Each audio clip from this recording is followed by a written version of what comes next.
Welcome back to What Have You. I'm Rachel Jankovic. And Becca Merkel. And today we're sitting in my future home driveway.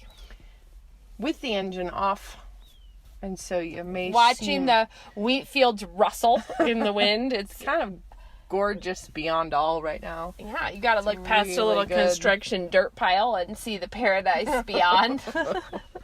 It is really good. It is. We're getting to that very end of the build process where everything is like, it's so close, but not yet. I need to go in and look because it just keeps on being. It's been like a week since I saw it, and I think there's much changed since I saw it. Probably there is some change. Yes. It's been fun. Yes. Well, I have to say we were out of town, and I've been having people say I needed to explain my actions on the podcast because of some Instagram posts that I posted. So last summer we took the kids back to England, which was fabulous because it had been 10 years or whatever since we'd been there. More than 10. 10? Yeah. We've been home for 10. Really? Yeah. And so anyway, They were little when we moved there and still little when we moved home. And so it was so great to go back and revisit all the old stomping grounds and take them around. And it was such a party. We had such a good time. And then this year we were like, we should see our own state a little bit because, there's a big amount of our state to see. And since it's right here, you don't always make the effort. So we're like, we're going to just do it. And it was short. It was just like 3 days. And we went down to southern Idaho and we decided to go out to see this ghost town called Silver City, which is way out in the Tules. And there's 2 businesses in town still. One is this hotel, and one is called Pat's Whatnot Shop. So I think there's about 5 people in town at any given moment. Like, actually just in the town. Is the Whatnots just Whatnots, or does she carry groceries? No, you can get a Coke, you can get a candy bar, and you can get some jewelry, which we did, actually. There was some jewelry that was kind of awesome. There was some Whatnots? There's some jewelry that she got from Indians, like local Indians that made jewelry. I would probably like that jewelry. Yeah, it's real good. Why didn't you buy me some? It's real good. And anyway, so it was a true Whatnot shop. And that's all. That's what there is. There are a lot of old remains of this mining town, which had the first electricity in Idaho. It had the first telegraph in Idaho. It was a booming, thriving scene at one time. At its peak, there were 2,500 people there, which is hard to imagine because getting into it, even with a 4-wheel drive SUV, was a surprising event. Did you have to come on foot to get there pretty much before? Well, and then in this hotel, which is ramshackle beyond all and amazing, there's this old big bar in there that they got in from, like, it was made in Cincinnati and they got that thing in. I can't even imagine how, like, on a stagecoach with this huge mirror, and it was just really surprising. It is kind of novel. Yeah, and like, it's just dirt, and there's this sign, like 40 miles, I think it's about 40 miles of dirt. Are you going to launch a texting conversation? No, I'm not. I'm listening. There's like 40 miles of dirt road, which at the entrance to it, it says sort of, traveler beware. There's no more anything from here on out. Like, there's no water. There's no nothing. There's no huge bars from Cincinnati. It was like, there's no help for you. If anything goes wrong, there's no help. So anyway, we make our way into this little place, and this hotel, there are just no words for this thing. You have to go to Becca's Instagram and look at what it was. Some of the pictures I put up of rooms are rooms they rent out. They were not the ones we had. Ours were actually, there was not wallpaper hanging off the walls. And there was a bathroom in the hall that you could use, which was very exciting. And that was it. There was one outlet in the place, and it was out in the hall, so we could charge our phones. It's so funny. It was intense. It really was. But we had such a good time. It was like there's old mine shafts running under the hotel. I think that's the real question mark, is whether or not it's going to fall through into the mines below. It was, and there were tunnels going from, we didn't go in, but running from the old Chinese laundry across the street. That was just the storefront. And then they trucked through the tunnel to the laundry, which was actually under the hotel. Anyway, it was all very weird.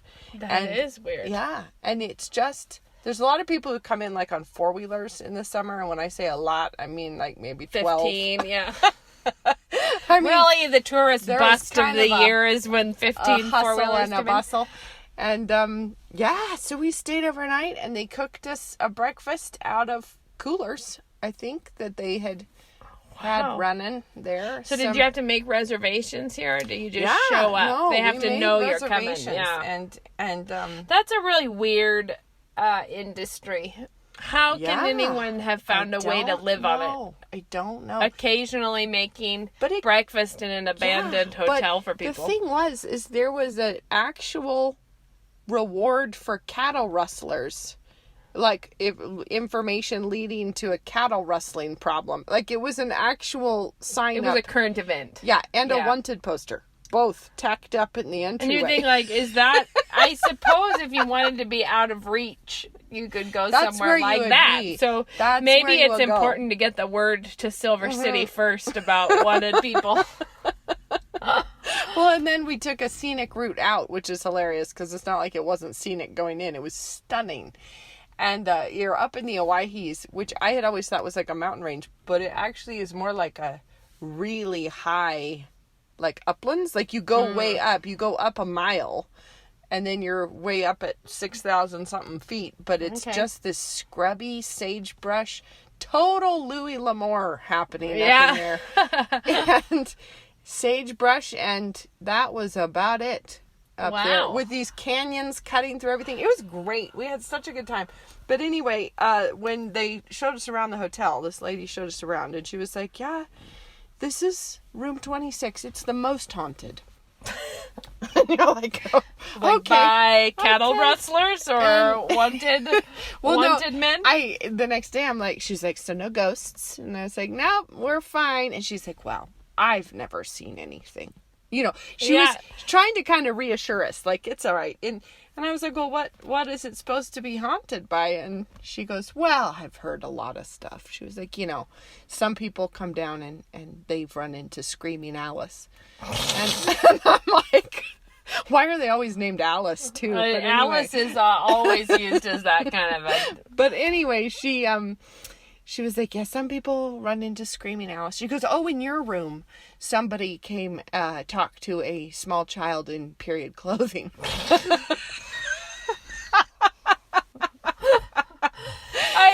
It is interesting because you end up with like, well, what kinds of people go to places like Silver City to spend the night? Becca, right. And all the ghost hunters.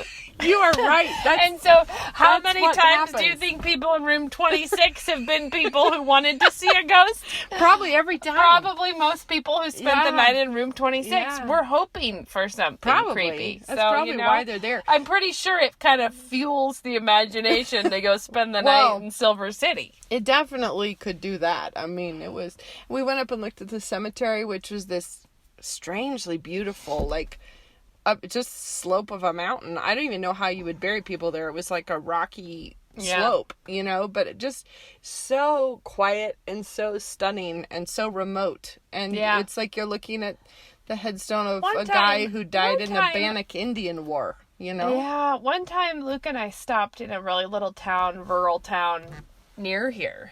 And it wasn't in the town, but it was clearly affiliated with the town. It was like there was an old farmhouse nearby, and then there was this little graveyard, and we were like, it was like up on the hill, kind of. It's near Uniontown. Yeah. And we were like, oh, we should walk up and see that graveyard. And then it was just like a total mystery of sadness. Like, we got up there to this, it was really a little graveyard, you know, like, I mean, I don't know, it was probably like 30 feet. You know, it was like a little graveyard. But every grave that we saw was a baby the same. It was all little children and babies the same year. Like there must have been some. Oh my gosh! It was all really close together, and it was like, and this was the little graveyard that was just for all the children that died in one epidemic. Oh man!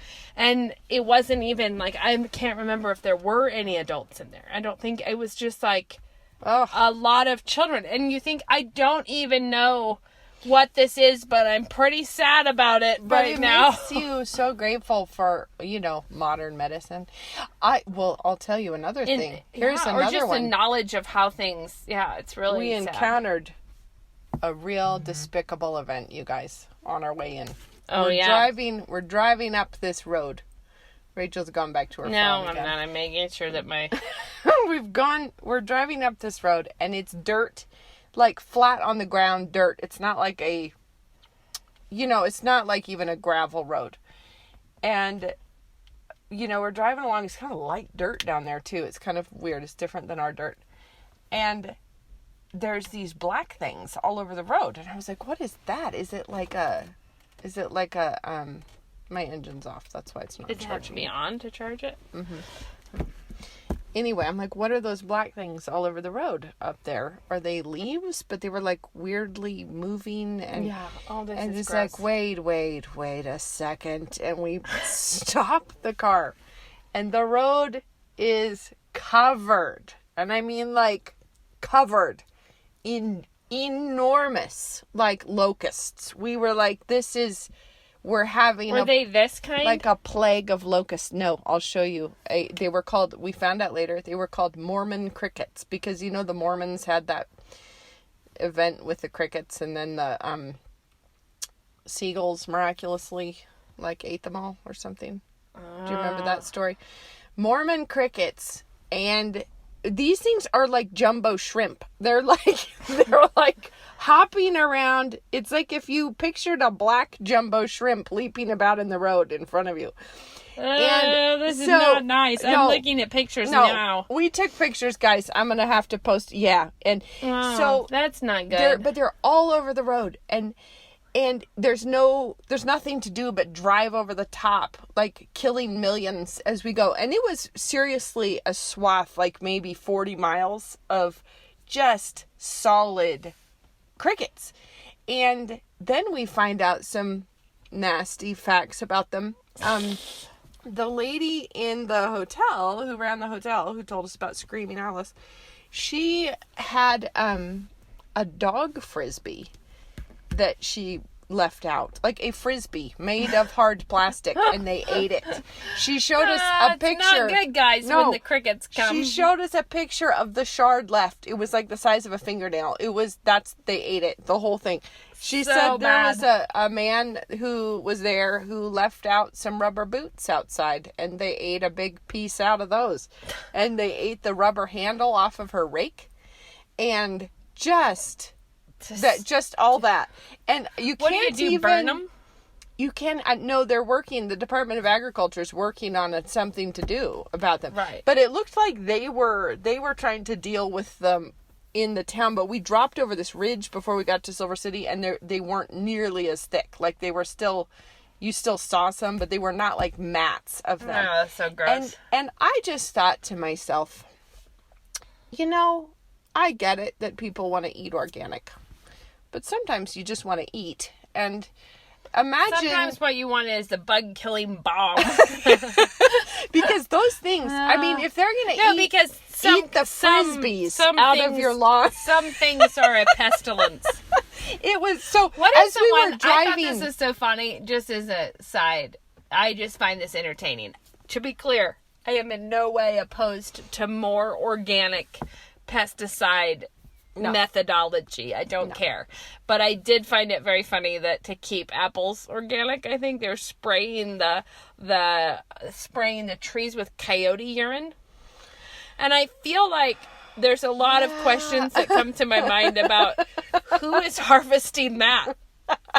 And where is this actually authentically created coyote urine? But also, do I feel better about eating I that? don't know. I mean, I'm like, there's questions. There's questions. I But just find it funny. That's thing all, is guys. We're not here to have a fight about pesticides. No, we're not. But I was just feeling like what you need in this moment is a pesticide because we have a pest problem. You need the raid people to be on this. Well, it was truly shocking. And the thing is, they all travel one direction. So they're all going across the road one way. They're all like heading north. Yeah. And if they run into a wall, they just spend their whole life bumping into it till they die. Like they will only go just that way. And then if they hit water, they just drowned. Although apparently some of the other colored ones can swim. But anyway, we just drove over the top. Oh, and they're cannibals. So that's part of the problem is that you drive over them in the road. The other ones come to eat them, get driven over. It's just real gross. And so as we're driving along, just crunching over these things, we of course busted out a little reading of the book of Exodus because we're like, let's reread that. Because on our way to the haunted Silver City, let's have some time to celebrate the plagues of Egypt. And of course, it was so disgusting because all of us in the car are going like, gross. And then because they're huge, and then you picture them all in your house and just everywhere, and then eating. I mean, if they're eating the Frisbees and the rubber boots, you know they're leaving nothing behind. Yeah, no. Nothing behind They're killing them. you. They're eating the floors out of your house. Anyway, but it did say in Exodus, I noticed that you couldn't see the ground between, which gives you that feeling that things were worse for them. And it said that there's never been a worse one. Like, it says that one, never shall there be another plague like that. As worse as it gets. So we knew that we'd not even begun to touch the level of trouble that was going on. Right. That's really funny. I know. So. I'm gonna roll. No, you're not gonna roll your window up. I am. I'm gonna roll them up for a minute. So, anyhow, that's what we were doing. That's what Becca's been doing for pleasure. We were encountering some plagues of locusts and some other exciting events. Yes. So, Becca, we meant to talk about something that was not haunted hotels and locusts. We did. We had something else. What we were going to talk about is sort of why we talk about what we talk about, what we mean by it. You know, like, what's the point of we've been getting some questions lately. Sometimes we get comments or questions, and sometimes it seems to cluster on a theme where you think, okay, yeah, there's something here that we should talk about, we should touch on. Sometimes they're just random questions, and that's great too. But when there's a theme, so we're not answering a particular one, we're just talking about something that's come up a few times lately. Which, how would you summarize it? It's sort of like, I would say it is kind of like, how is you guys talking about homemaking, domestic riffraffery have anything to do with the gospel? Well, it's kind of like, why don't you use your platform for good? Right, and if you care about the gospel, why are you talking about weaving? Right. Or if you, or I guess sort of like, aren't there more important things? Don't you? Well, yeah, but not offensively. It's not like, none of these have been snarky questions. It's just, and I think that this is such a big topic because I actually think it ties in with really big theological issues. And that's why to people who share our theology, it feels intuitive and obvious. And to people who have never been around, I would say it's primarily postmillennialism, right? That for people who have not been around postmillennial Christian living, it feels bizarre. It feels sort of like, whoa, you guys are like, why would you think that this is important? Or why? And so fundamentally, I guess, like, how can you put this in that? I just think that's the overarching theological issue. So if you actually have questions, that is the theological issue to pursue understanding better. For us, it is the point, what we believe is that Jesus was victorious and that his victory on the cross is being worked out through the world now, here, not just in a heavenly... Yeah, so if you were going to do the kind of like uber simplistic Cliff Notes version, which is what I'm trying to do, and I'm finding it would hard. be, yeah, it is. It's hard to just kind of like put it in a nutshell, but we don't think we're living in the end times. Yeah, like actually we would see where we are now as still kind of part of the early church. We're kind of the pioneers. You know, we have to conquer this world still. Like God, and clearly there's a lot left to do. Yeah, and God gave Adam, you know, the creation mandate of like fill this earth and subdue it. And then man didn't do a good job with that. There was a lot of trouble, you know, as we know. Took a wrong turn right at the beginning. Then you have the second Adam who comes and obeys where the first Adam sinned. And then so it's a turning point in all of history. He gives a command again to his disciples, which is go take the world. Like, go do this. The Great Commission. The Great Commission is go baptize the nations. And so we take that as every knee shall bow, every tongue confess. Like, the earth shall be as full of the knowledge of the Lord as the waters cover the sea. Also, Jesus is at the right hand of his Father until his enemies have been put under his feet. Yeah. And so we believe that we haven't gotten there yet. There is still much to do. Right. So we believe that the work of believers here is living faithfully as he has called us to live, seeking to fulfill the Great Commission and build Christian culture and Christian and honoring God and bringing the earth to know him. You know, and like the thing is it's funny how this feels like totally not connected.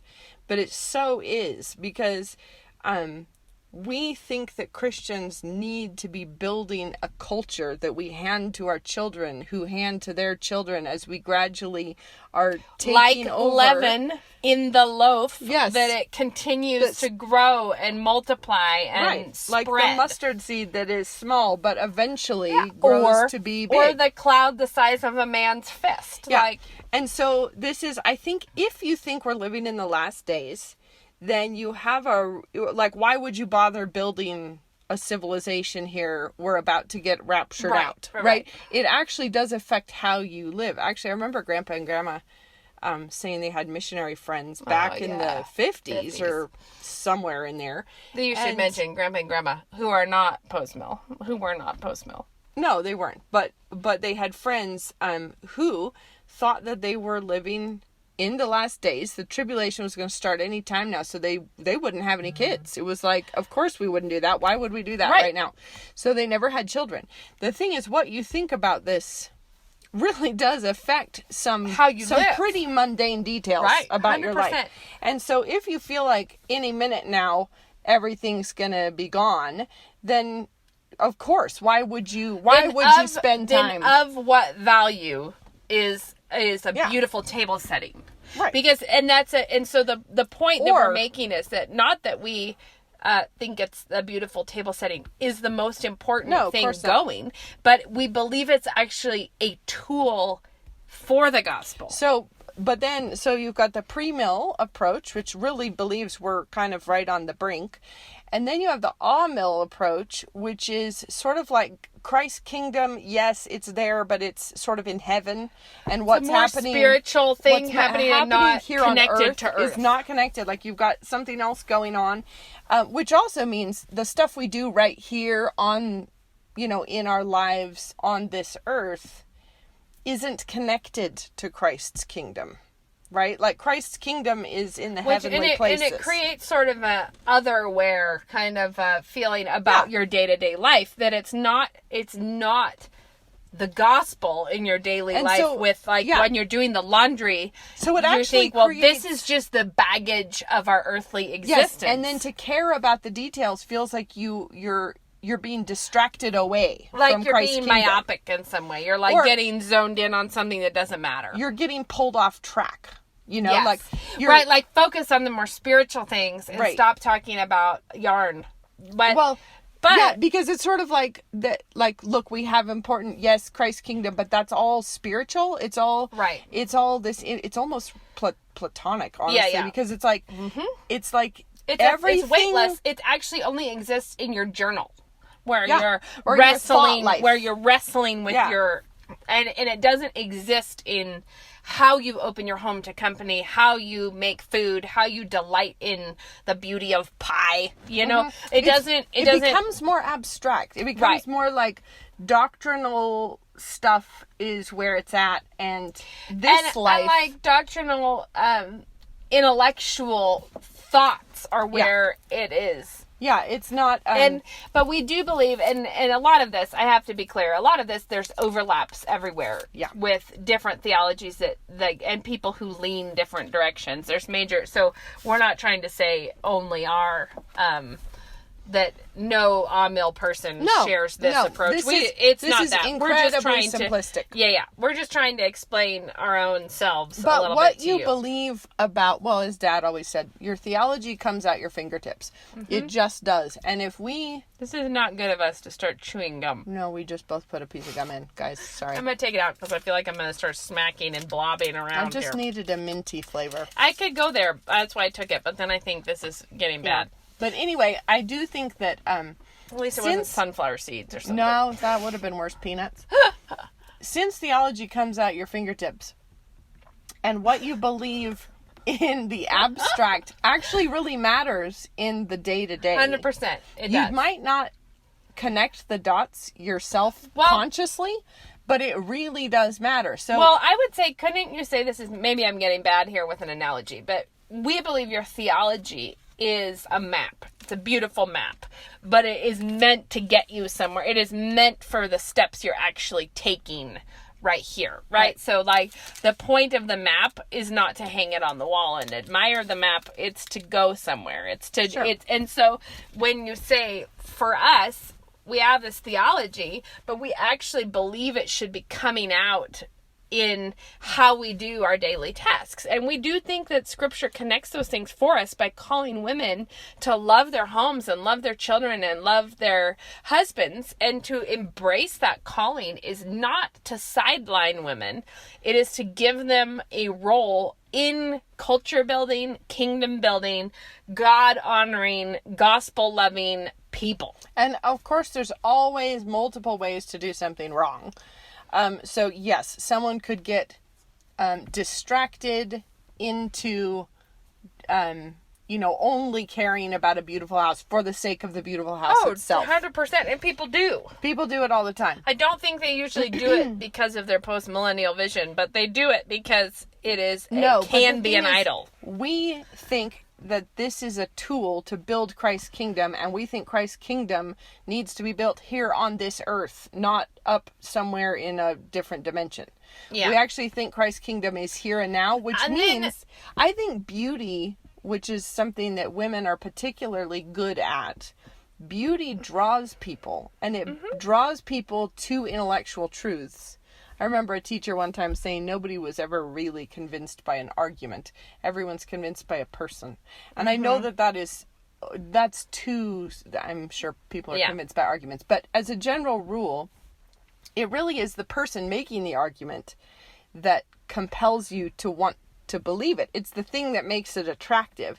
And I think women are especially good at this, and they can use that for the gospel. And it is it's not like it is a separate category. It really is. And we see things like I understand that if you've never been around this kind of Christianity, you've never seen any of this in action, you're imagining it being some kind of weird hobby central Pinterest living of like everything, all that matters is the photo shoot or something, and it is not that way. But the thing that I think is so important is that we are trying to reflect God and what He's done for us in our salvation. And so, like, when people say things like, "Isn't having a loom a little superfluous?" Why would you care about yarn when there are souls going to hell?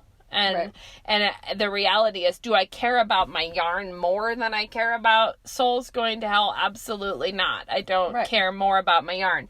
But why does God make sunsets beautiful?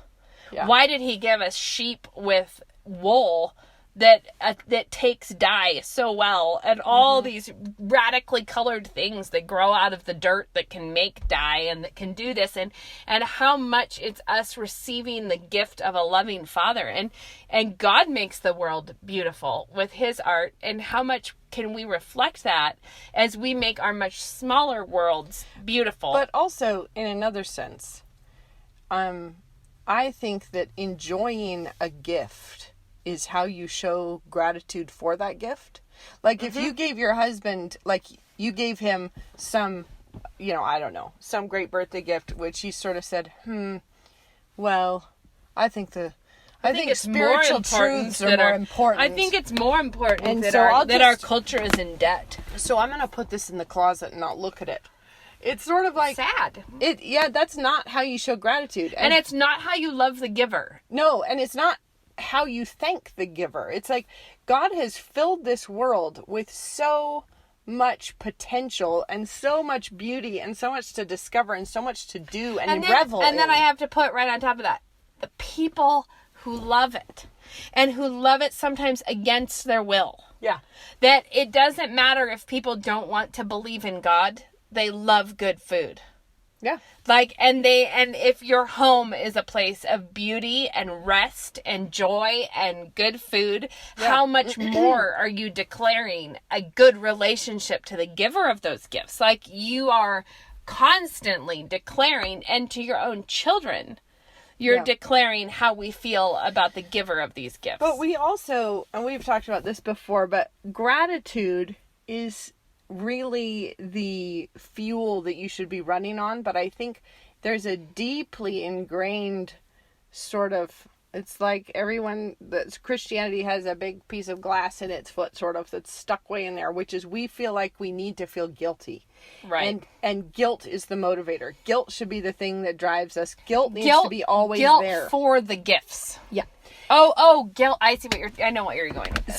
So basically, like, you should be motivated by guilt in some way. So you kind of have to feel bad about everything. Well, I think what you're trying to say is that a lot of Christians suffer from a guilt addiction. Yeah. Because what they're thinking is, it's guilt that motivates me sharing the gospel with a neighbor. But the reality is, a far more long-lasting motivator is gratitude. The gratitude for what God gave you is what gives you this urge to share it with your neighbor instead of... But gratitude is connected to actually being thankful for the stuff. Like, right. Actually, well, for instance, that husband who didn't care for the gift he got you, is he so excited about that he's going to go tell a neighbor? Nope. He's not going to go tell the neighbor because he's not enjoying the gift he was given. But that joy is so contagious, and it is a thing that people want to know. Why are you like this? How do you all like each other? Why are you always having fun and leaving the lights on in your house? Because that's a thing we kind of laugh about, is rolling the windows again. What we would call a lights out theology. That is like, your house is just like a little bastion of silence with the lights out, the serious angst about the sin in the world and all these problems. Instead of being motivated by joy and gratitude and delight in the things that God has given us, it's trying to be motivated by kind of a hunker down, bunker down, and be thriftier. You can't export what you don't manufacture, right? You can't actually tell people about the joy of faith and obedience if you don't know about that joy, because you're always having a cranky face and so a guilt in a lot of ways, we think that Christian homes ought to be sort of like a house on a hill with the lights on, with a roaring fire and the door open. Yeah, and a good smell coming out. And a good smell and people in there laughing and people delighting in things. And so we think that is showing gratitude to God. And of course, we understand that there are pitfalls that could be had in such a pursuit. But there are always pitfalls in every pursuit. There's lots of pitfalls in not having that pursuit. Right, and so many Christians think it is beneath them to spend time trying to figure out things like how to make a good pie or how to do, because they think, well, that would be wasteful of my. But this is the thing, is does God care about small little details? Well, I mean, what do you think? The further we get down into studying creation, the more complicated the more details we find. It's not like God cares about the macro, like constellation levels, but once you get down into like microbiology, he's not interested. God cares about the tiny details. He made it. And so we should be like him in that, like, we and should also, be he gives the interested details, in small stuff. God is interested in small stuff. He gives the details import. He makes them matter.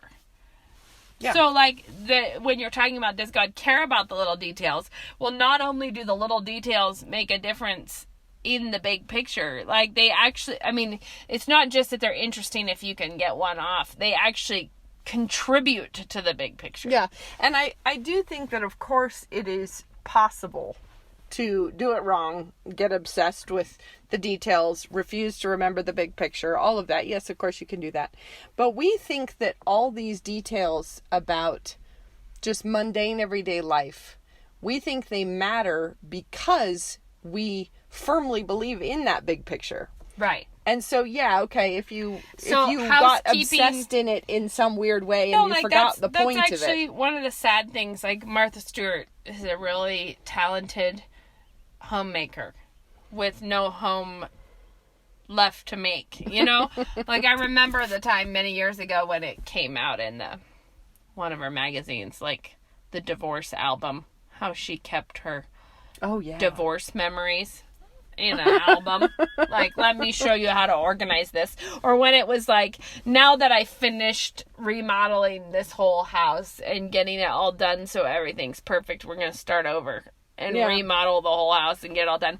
And that is what happens when you have people not using their domestic life as a tool for the kingdom, but just having it be an end in itself. Like, we just enjoy this, so we do it, and that's the end. And we believe that can be done, but we don't think that has to be done. And especially not done by Christian women who are actually doing what the Bible tells us to do, which is embracing our role at home and not doing it like it's a sad duty, but that it's an actual delight, and that there's a huge role for women in this. And I think I'm reading that Embarrassment of Riches about the Reformation, and it's bizarre in a lot of ways. It's really weird.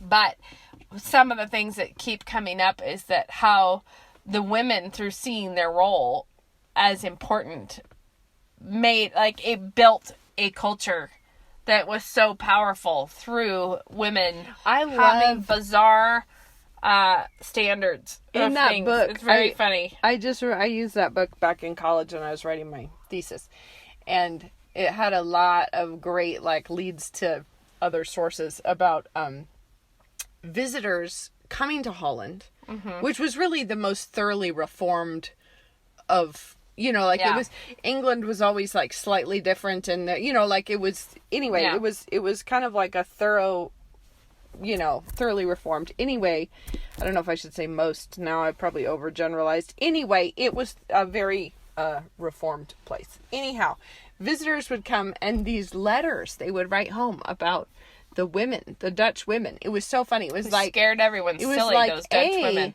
They're very beautiful. They're more beautiful than any other women. They appear to like their husbands. They are allowed to talk in group settings. They were also shockingly free in a lot of ways. Very free. People were very upset by their freedom. They were allowed to talk. They seemed to like their husbands. Their husbands trusted them.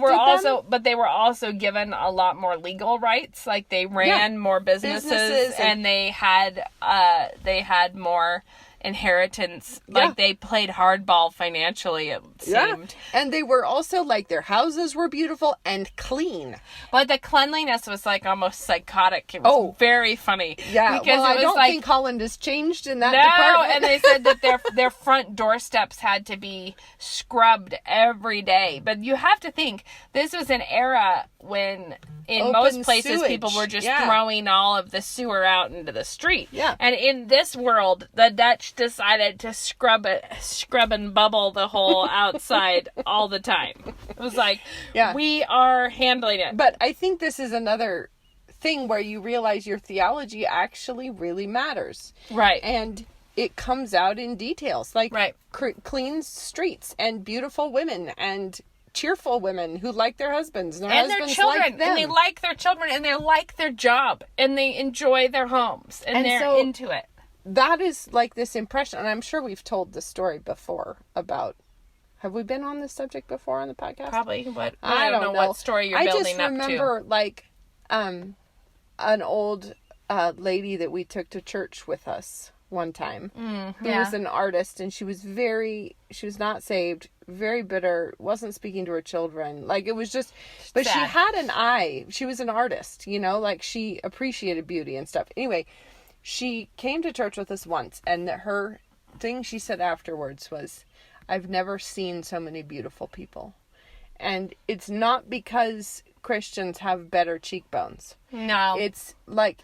It's because the prettiest thing that you can have is joy. Yeah. And freedom. And remember the atheist who came and debated Dad? Yeah. And, that's right. He was in town.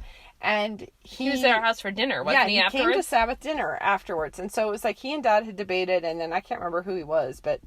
He was a name. He was a decent name atheist. And so he came, and people were chatting with him at dinner about like, so, what do you think of Moscow or whatever? And he said, he was like, I've never seen so many beautiful women. And he goes, and I live in Beverly Hills, which was... And let me tell you guys, that's not because we're running with the Beverly Hills beauties. No, it's not. It is because we're a bunch of Idaho women who know Jesus. And seriously, and that's it. Yeah. And that's it. We know Jesus, and we like Jesus and what he's done for us and what he's called us to. But that is something that I think God has built into the world, that beauty is compelling. It's like, actually, I think that's why when people go into like deep rebellion, they rebel against beauty. We also had that hilarious time where somebody who deeply despised Dad, hated Dad super hardcore, and I believe was an author of lesbian romance novels. Oh, I forgot that detail. I think that's it. And that was true. I think that's what she did. I think you're right. But she, had a mullet. I'm not saying that ironically. It was literally a mullet. And she hated us. Yeah. Like, hated us. And I think she'd had too much to drink, actually, at this point, which is why such things came out. She became a bit freer with her. She just didn't care so much about keeping up appearances. But she said, she essentially... We've been chatting with her for a while. And she said that how did she put it? She was kind of like, well... At the end of the evening, she was like, well, I guess if Doug Wilson raised you two, then he must have done something right. He must be doing something right. And the praise coming from such amazing places. But the point is that loving God and being at peace with your role in building his kingdom and what you're doing is a beautiful thing. Being at peace with it, being grateful for it, and delighted being with it, being busy with it, and being like, and recently, I when things are like things are tired and stretched out and feeling run down, and yet we joyfully think God is giving us more and more capacity to do more, to lay our lives out, to spread ourselves out as thin as possible, and may he make it valuable. Like, may he make this work matter. And not very long ago, I am, in fact, making a quilt right now. This is take your breath away with excitement that I am making a quilt.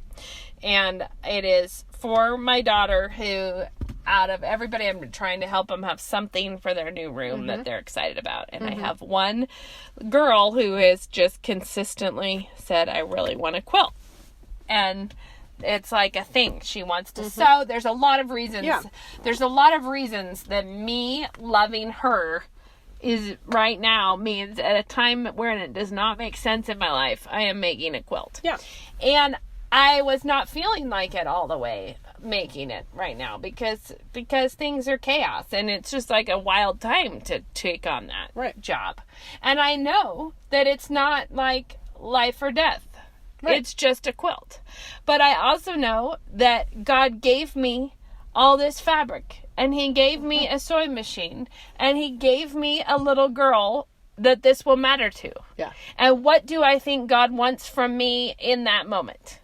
And he wants me to get over myself and make the quilt. And to delight in getting over myself and making the quilt. And also and giving it freely to her I hope that as you use this for however many years and run it down and mess it up, and that I hope that this always contributes to your knowledge of how God loves you and what the world is like and what it's for and how we delight in each other. To be a permanent, like, you're describing this like really beautiful thing, making the quilt for your daughter and you're moving into the new house and everything. But we actually think it matters, even if, I'm not trying to be depressing about your quilt, even if, something goes terribly wrong in the wash or the dog ate it. Oh, 100%. No. Like, it's not like... You're not being depressing because the way I picked out the pattern for this quilt is I looked through the book to see what block could I sew the fastest. This was how I picked it out. And I was like, listen, how about we just say we'll use the fabric that I have? Like, instead of picking... And so that's what we're doing. And we're randomly... But I just mean, like, we think it matters even if it's the sort of thing that the wind blows away. And if the wind blows it away, the other thing that matters right after that is me laughing about it. Yep. Like, the things that are eternal and valuable is offering it freely to God. Because nothing is permanent. You make a beautiful flower arrangement for the table, it's going to be dead. It'll and die. Horrid by Thursday. You're going to make a good meal, everybody eats it. Yeah, and so they keep doing that. So you do the thing even though it's transient, because that's what life is, right? It's like, it's love, honestly. Yes. Love is what should be driving this, and it should never be guilt of like, oh no, I haven't shared the gospel enough. No, because what gives you reasons to share the gospel is living a life full speed, joy and gratitude, and what you have in that instance is the gospel overflowing, like in so many different places to talk to people about it. And I feel like if women look, I wrote a book on this subject. Read Becca's book. I think if women all decided to embrace their role in that way, I don't think our culture would have any idea. They're going to have a book proposal. What to do with it. Let's write a book together that can be like a sequel to both Yoo-Hoo and Even Exile, and we'll call it The Confluence. And the thing is, like, okay. The confluence of domesticity. We also have to, like, finish this up. But the thing is, some people have said, like, but we need, like, tangible, like, ideas or, like, that kind of thing. And I get that. Like, sometimes it's all great to talk theory, but you kind of need a picture of something, to, like, send you somewhere. But this project is far bigger than any one woman could ever give you a checklist for. Right, because, guys, I've never gardened well. And so some of you have to handle that. You got to be out there. Also, it's like this requires women of all walks of life in all parts of the globe. But also, and all of them using their imaginations. And I want to say something important here. Not competing with each other, but shoulder to shoulder, encouraging one another, inspiring one another, being like, well, if she can make bread like that, by golly, I think I can make bread like that. And let's just work together, because we're not all supposed to be doing the same thing. We're all supposed to be doing it for the same king. Well, just think about it. But not exactly the same thing. Imagine if you had a community of faithful, Bible-believing women in Morocco. Like, what cool things would happen it would there? be so different. And I can't, we couldn't be like, here, ladies, this is what you need to be doing. No, because you know what they don't need to do? They don't need to make quilts like me. No. They don't need to do that. They're probably got to do something cool with tile. I don't know what they're up to, but it's good. And the thing is like, we need all the women using their own individual gifts and their own imaginations and their own obedience. And raising their own children in the love of the Father. But like cross-pollinate by all means. But just, we need... Too bad we aren't excited about this topic, Beck. Too bad we can't gin up any enthusiasm. Lots more women, guys. Lots of them doing this. And so that to bring this full circle, that's why we talk about it. Yeah. That's why we talk about the things that we're doing. It's not because, and I almost loved with the point, the comments that I get from various things that choke me up, which is funny to say it, but they do every time, was one message I got a while ago from someone who was thanking me for something. I can't remember. It was the podcast. It was something in whatever. But she said, so here I am up in I feel she was out in the outer fringes of Canada somewhere. You know who you are if you listen to the podcast, saying that she made her first pie. And she said she made her first pie and messed it up. And because she was listening to us, she laughed about it, threw it away, and started over. That's great. And you know what? Choked me right on up. You know why? Because I'm like, because there's people in Canada who are gonna have a better life with pie. They're gonna be up there making pie, and it's gonna be so much better. And then the other thing is, on our last episode, whatever quote that was that Jake put up of me saying, how many things could I be bad at for a long time? And somebody commenting that I think this is why my wife is learning French now. Like, it's the best. Learning French, and somebody else said that they started to quilt because of it. Great. And I can't tell you how much that delights me, because I think that is the goal. Or when I was at somewhere signing books and people are actually in line and ask me a sourdough question. Like, that's where they're lovely. like, so I'm trying sourdough because of you. And someone else, you know who you are, Team Sherwood out there, who brought their knitting for help in line, and I love it. And to me that is so delightful, because it's like, women, wherever you are. I said that about, I have a daughter who wants a quilt, I have fabric, I have a sewing machine, but wherever you are, you have things at the ready that you could use, that you could and it might be a quilt, it might be sourdough, it might be, look, here it might be I am a different language. That's awesome. We don't know, Awesome. But the point is, there are ingredients and components at your hands, at your fingertips, that have been given to you that you could glorify God by enjoying, by diligently working to learn something, by thinking, like Chesterton said, anything worth doing is worth doing badly. Yep. It's worth learning. It's worth the struggle of learning. And so it's worth trying to make pies and trying to make things. I hate to bring it to the Iliad, but I'm gonna. Why not, though? I mean, I like to touch base on the classics. We were reading the Iliad in the car on our way back, which was hilarious. We were alternating between that hideous strength and the Iliad. And we're, right before this big battle. Let's not let it be said that the Merkles aren't interesting people. Becca likes to establish her street cred as the odd one.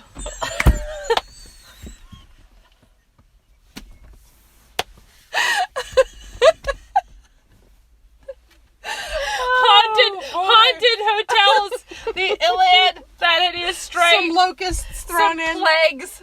Yeah. But anyway, so we're reading the Iliad, and you've got, before the battle, it's this big battle is coming, and Agamemnon is moving through the ranks, and he is getting everybody ready to get out there and do it and win glory and do it, and he's just working his way through the ranks, and some people he's sort of trash talking, and other people he's encouraging, and it's this whole thing.